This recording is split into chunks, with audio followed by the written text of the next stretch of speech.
Rũgamano iria ikoretwo ho gatagati ga thirikari na ene matatu igũrũ rĩgiĩ kwambĩrĩria ũtungata wa mbathi cia gũkuua andũ aingĩ rungu rwa mũbango wa BRT ndĩgũthiraga yatĩra thutha wa ene SACCO kuma kaunti 8 na mũno makĩria cia gĩtarũ gĩa gatagati wa bũrũri kuga nĩ makũregana na igeria o rĩothe.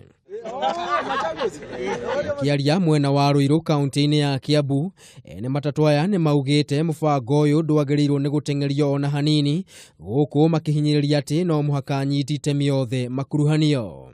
Nyinyi ndio wenye matatu na mimi ndio napeleka kwa serikali, nyinyi ndio mtakaa chini na serikali ya President Uhuru Muigai wa Kenyatta mpange mpango ya vile biashara ya matatu itaendelea. Waliambiwa wakati chini na wale ambao out of the 18 only 6 have vehicles in that group that we call the apex body.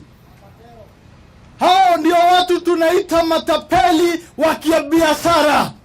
Matapeli wa kibiashara, yani cartels. Oho nĩ mokĩrĩire thirikari nĩ ũndũ wa gũtengeria mũbango ũyũ makiuga ũndũ ũyũ ũrabatara kwamba kũrũgamio kwa ihinda rĩa mĩaka 10 mbere ya ũrutithĩtio wĩra. Ambiwa waidhinishe.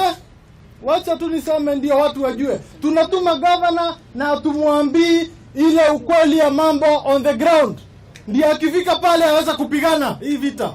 Mabroka alikuwa ameenda huko mpaka wakapelekwa hiyo South Africa wapi na wapi na wapi na wapi, ati hao ndio sasa wataongoza hii maneno. Na hakuna mtu ana matatu hapo wale walipelekwa. Ni mabroka wale wanajua kupenya penya huko kuna ofisi.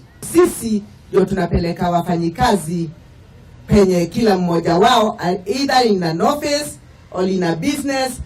We move masses. Ngĩribotera Kameme TV rĩtwa rĩakwa nĩ Maina wa Mwangi.